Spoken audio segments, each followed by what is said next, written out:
let's be honest. Who hasn't felt that spark with a job candidate? You know, they nail the small talk, maybe share a laugh over something, and you think, yeah, this can be a great fit. Oh, absolutely. But then reality hits a few months down the line, and, well, that initial connection didn't quite translate into them crushing it in the role. It's a very human thing, isn't it? We connect with people, and those first impressions, they can be incredibly persuasive. But relying just on instinct when you're hiring, well, it can lead to some pretty significant and, yeah, costly mistakes. Exactly. And that's really what we're digging into today. We've got some fascinating material here from a session about a structured hiring approach called Hire Right. Mm. Think of this as your shortcut, to moving beyond those gut feelings that can sometimes mislead us and towards building teams that really deliver. Yeah, our sources for this deep dive include a really insightful group session, lots of Q&A in there, and also a good look at the Hire Right system itself. We'll be looking at its scorecards and, interestingly, how it uses AI to help generate criteria and even interview questions. So if you've ever felt a bit overwhelmed by, The or maybe you're just looking for a more data-driven, more effective way to build your team, this is definitely for you. Because at the end of the day, better hires mean less wasted time, less frustration, and honestly, a much healthier bottom line. Right. Our goal today is really to pull out the core ideas and the most practical strategies from this Hire Right method. We want to give you a clear framework for making hiring decisions that, carefully look at both performance and how well someone fits into your company culture. Okay, let's unpack this. The session we're looking at kicked off with a really basic question. How critical is good hiring? And it sounds like pretty much everyone agreed. Oh, completely. When they asked folks to rate its importance 0 to 5, almost everyone went with 5. It just highlights that fundamental understanding, really, that getting hiring right is just essential for any organization's success. And when they dug into why it's so vital, some key themes popped up. Things like team cohesion, that ability to really gel, as someone put it. Yeah, and culture fit came up, obviously Yeah. skills, longevity too. Like keeping people. Exactly. Good work ethic, retention, they're all pieces of the same puzzle. A good hire isn't just filling a seat, is it? No, it's bringing someone in who actually adds to the team dynamic and hopefully sticks around. You avoid that constant, expensive cycle of recruit, train, repeat. And on the flip side, they definitely touched on the pain of a bad hire. Someone called it dragging anchor. Huh, that's a good description. Isn't it? It's not just the money, but the wasted time, the frustration it causes. We've all felt that drag, I think. Sadly, yes. A poor hire can really mess with morale, hit productivity hard, and just soak up so much time and energy to fix. Which is exactly why finding a more reliable process is just so important. Okay, which leads us to the next big question. Yeah. How good are we, humans, at actually making these decisions? And the consensus in the room was, well, maybe a bit humbling. Yeah, the general feeling was kind of average, mostly 2s and 3s out of 5 when people rated our collective hiring ability. Which, when you think about it, isn't exactly a ringing endorsement. So why are we apparently so mediocre at this? What reasons came up? Well, several things. A big one is just that the typical interview, it gives you such a limited view, right? It's a quick snapshot, doesn't always show you how someone performs day to day or, handles pressure. Right. People naturally put their best face forward in that short window. It's not always the full picture of how they'll be long term. Exactly. And another point was that tendency to hire based on personality preference, liking someone rather than really matching them to the role's actual needs. Yeah, I can see that. You click with someone personally. Right. And then maybe overlook whether their traits are really what the job demands. And the flip side was mentioned too. Focusing only on skills and maybe not thinking enough about personality, work ethic, how they'll fit with a team. Yeah, and both are big misses, really. You can have a super skilled person who just disrupts the whole team or clashes with the culture.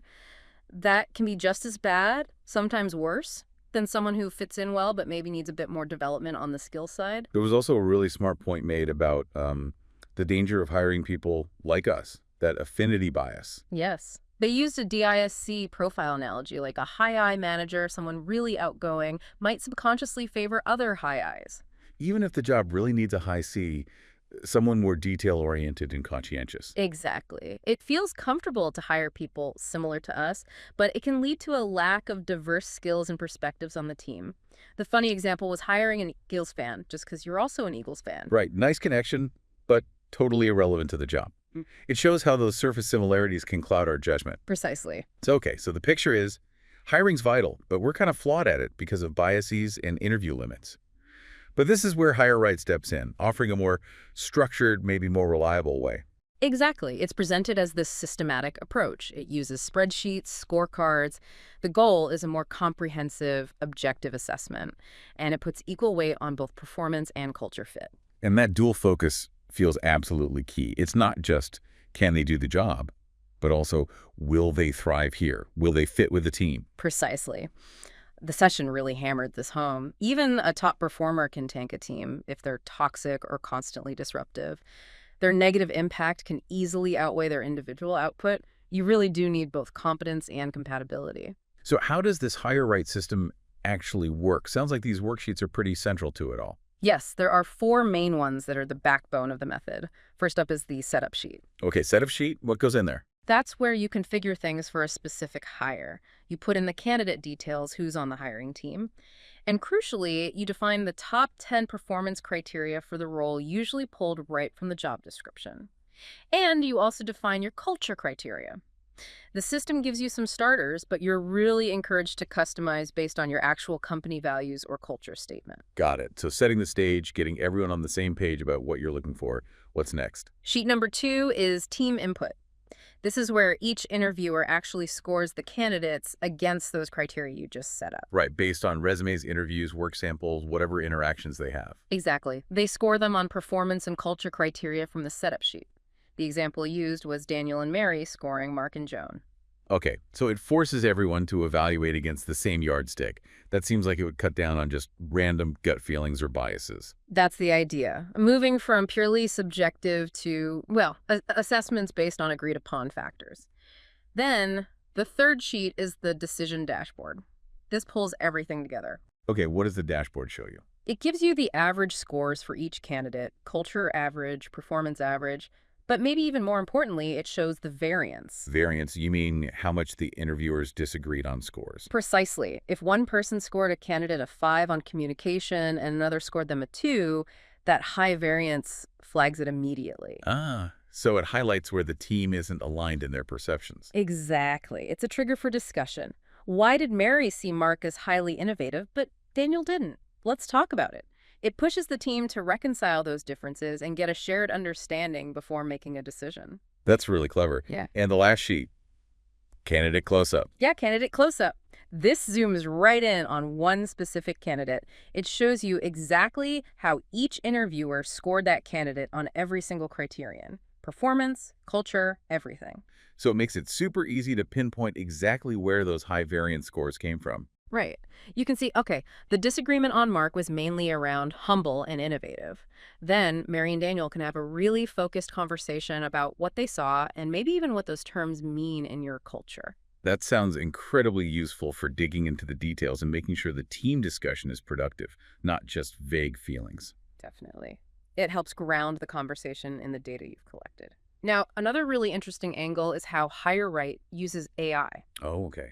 AI in hiring. Yeah. How does that fit into this structured approach? Well, one key way is right at the start, generating those performance criteria. The session showed how you can use tools like Gemini or ChatGPT. You basically feed it the job description and a good prompt. And it spits out criteria. What kind of prompt works? The example they gave was something like, act as an experienced HR pro, task, create top 10 performance criteria to evaluate worthiness for this role. Here's the job description. Paste text, give me a list. And apparently it does a pretty decent job of identifying key performance indicators quickly. Wow, that could save a ton of time up front.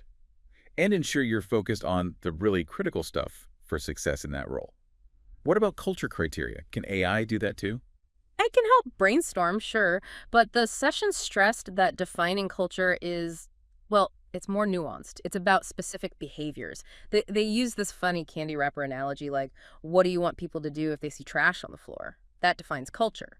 So they mentioned a separate values creation tool for digging deeper into that, rather than relying solely on AI for culture.